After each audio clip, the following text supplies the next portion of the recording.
Assalamualaikum warahmatullahi wabarakatuh. Bagaimana kabarnya Bapak Ibu, sahabat semua? Semoga dalam keadaan sehat walafiat, amin. Baiklah, pada kesempatan ini kita akan melanjutkan pembahasan soal PPG dalam jabatan 2022 untuk mapel PJOK sesuai dengan kisi-kisi Kemendikbud tentang teknis profesional PJOK, yaitu kali ini kita akan membahas tentang atletik. Baiklah, kita langsung saja ke contoh soal berikut ini. Soal nomor 1. Atletik adalah A. Olahraga yang dapat melancarkan peredaran darah. B. Gabungan dari beberapa jenis olahraga yang dikelompokkan menjadi lari, lempar, dan lompat. C. Gabungan permainan olahraga yang menggunakan kekuatan syaraf. D. Gabungan permainan olahraga yang menggunakan kekuatan otot. E. Olahraga paling tua. Baik, jawabannya B, yaitu gabungan dari beberapa jenis olahraga yang dikelompokkan menjadi lari, lempar, dan lompat. Jadi atletik ini merupakan salah satu cabang olahraga berupa aktivitas fisik jasmani yang dinamis dan harmonis. Nah, gabungan dari beberapa cabang olahraga ini yaitu ada nomor lari, lompat, jalan, dan lempar. Berikutnya soal nomor 2. Pelari dengan jarak 100 meter sering disebut dengan istilah A. Atlet, B. Starter, C. Sprinter, D. Sprint, E. Pelari cepat. Baik, jawabannya C, yaitu sprinter. Soal nomor 3. Perbedaan bentuk sikap star jongkok dengan yang lainnya akan terlihat pada aba-aba. A. Siap, B. Iya, C. Bunyi peluit, D. Bersedia, E. Hayo. Baik, jawabannya D. Bersedia. Soal nomor 4. Kunci pertama yang harus dikuasai dalam lari jarak pendek adalah A. Kecepatan, B. Panjang langkah kaki, C. Kecondongan badan, D. Start atau pertolakan, E. Konsentrasi. Baik, jawabannya D, yaitu pada saat start atau pertolakan. Lanjut ke soal nomor 5. Di bawah ini yang bukan termasuk cabang atletik nomor lompat adalah A. Lompat jauh, B. Lompat tinggi, C. Lompat harimau, D. Lompat jangkit, E. Lompat galah. Baik, jawabannya C, yaitu lompat harimau atau tiger sprong, karena lompat harimau ini termasuk ke dalam senam lantai. Soal nomor 6. Kemampuan jasmani dalam menyesuaikan fungsi alat-alat tubuhnya terhadap tugas jasmani tertentu tanpa merasa kelelahan yang berlebihan disebut juga A. Kebugaran jasmani, B. Kesejahteraan jasmani, C. Mental juara, D. Keragaman jasmani, E. Kondisi fisik. Baik, jawabannya A, yaitu kebugaran jasmani. Soal nomor 7. Berikut ini komponen yang termasuk dalam kebugaran jasmani, kecuali A. Daya tahan, B. Kelentukan, C. Spiritual, D. Kecepatan, E. Kekuatan. Baik, jawabannya C. Spiritual. Jadi spiritual ini tidak termasuk dalam komponen kebugaran jasmani, melainkan kebugaran rohani.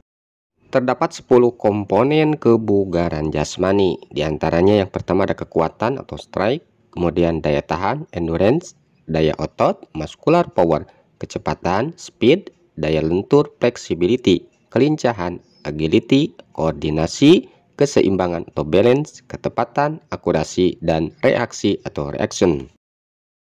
Soal nomor 8. Kemampuan gerak manusia yang dipengaruhi oleh kondisi sistem-sistem organ dalam tubuh disebut A. Komponen daya tahan, B. Komponen kelentukan, C. Komponen psikomotor, D. Komponen biomotorik, E. Komponen instalasi. Baik, jawabannya D, yaitu komponen biomotorik. Soal nomor 9. Elastisitas otot, tendon, ligamen, dan bentuk sendi merupakan faktor yang dapat mempengaruhi A. Keseimbangan, B. Kecepatan, C. Kelentukan, D. Kebugaran, E. Ketepatan. Baik, jawabannya C, yaitu kelentukan. Soal nomor 10. Jogging dapat memperkuat dasar dari penggunaan komponen kebugaran. A. Anaerobik dan aerobik. B. Pernapasan. C. Anatomi tubuh. D. Komponen fisik. E. Laktat. Baik, jawabannya A, yaitu komponen kebugaran anaerobik dan aerobik.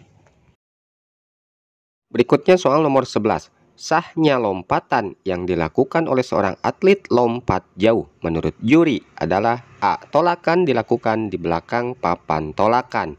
B. Tolakan dilakukan di depan papan tolakan. C. Tolakan dilakukan tepat di papan tolakan. D. Tolakan dilakukan dengan dua kaki. E. Lompatan dilakukan tanpa ada tolakan. Baik, jawabannya C, yaitu tolakan dilakukan tepat di papan tolakan. Soal nomor 12. Posisi badan saat mendarat dalam lompat jauh yang benar adalah A. Berdiri, B. Duduk, C. Jengkeng, D. Jongkok, E. Tengkurap. Baik, jawabannya D, yaitu pada saat mendarat dalam lompat jauh, yaitu pada posisi jongkok. Soal nomor 13. Di bawah ini yang tidak termasuk ke dalam teknik dasar lompat jauh adalah A. Awalan, B. Tolakan, C. Loncatan, D. Melayang, E. Mendarat. Baik, jawabannya C, yaitu loncatan, karena biasanya ini diterapkan pada nomor lompat tinggi. Nomor 14. Pada saat menerima tongkat estafet, maka penerima tongkat estafet harus menjulurkan tangannya ke A. Depan, B. Belakang, C. Samping, D. Samping kanan, E. Samping kiri. Baik, jawabannya B, yaitu pada saat menerima tongkat estafet, maka tangannya harus menjulur ke belakang. Soal nomor 15. Lompat tinggi gaya guling sering dinamakan A. Straddle, B. Eastern form, C. Flap, D. Western roll, E. Scissor. Baik, jawabannya A, yaitu straddle. Berikutnya soal nomor 16. Sebuah gerakan maju yang dilakukan oleh tubuh yang mana tanpa adanya hubungan terputus dengan tanah dinamakan A. Lari, B. Jalan, C. Sprint, D. Maraton, E. Lompat. Baik, jawabannya B, yaitu jalan atau dalam cabang nomor jalan cepat. Soal nomor 17. Suatu usaha yang dilakukan oleh suatu regu dalam memenangkan pertandingan olahraga dinamakan A. Teknik, B. Strategi, C. Taktik, D. Formasi, E. Sistem. Baik, jawabannya C, yaitu taktik. Jadi taktik ini merupakan suatu siasat atau pola pikir ya, atau langkah-langkah tentang bagaimana menerapkan teknik-teknik atau strategi yang telah dikuasai di dalam bermain untuk menyerang lawan secara sportif guna mencari kemenangan.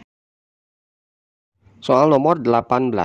Dalam jalan cepat dikenal suatu posisi yang mana kedua kaki atlet dalam keadaan menyentuh tanah.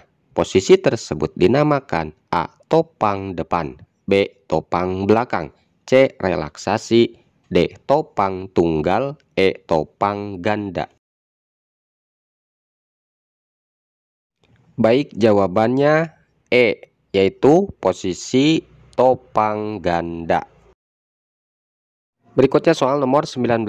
Diskualifikasi akan diberikan kepada peserta perlombaan jalan cepat jika dia melakukan kegiatan A. Berjalan pada jalur yang telah ditentukan, B. Selalu berjalan dengan posisi sejajar dengan peserta yang lain, C. Menyusul atau menyalip pejalan kaki yang lain melalui jalur kiri, D. Berjalan dengan kedua kaki kanan dan kiri tidak menyentuh tanah, E. Berjalan dengan cepat menyentuh tanah saling bergantian antara kaki kiri dan kanan.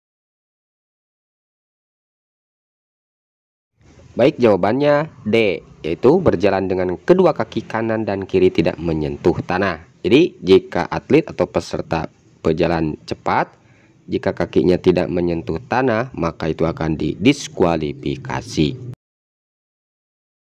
Berikutnya soal nomor 20. Untuk menghindari pendaratan pada pantat dalam lompat jauh, maka lengan harus A. Diputar ke belakang, B. Diputar ke depan, C. Digerakkan ke depan, D. Digerakkan ke belakang, E. Diayunkan ke depan. Silakan Bapak Ibu untuk mencoba menjawabnya. Demikian contoh soal untuk pretest PPG Mapel PJOK. Semoga bermanfaat.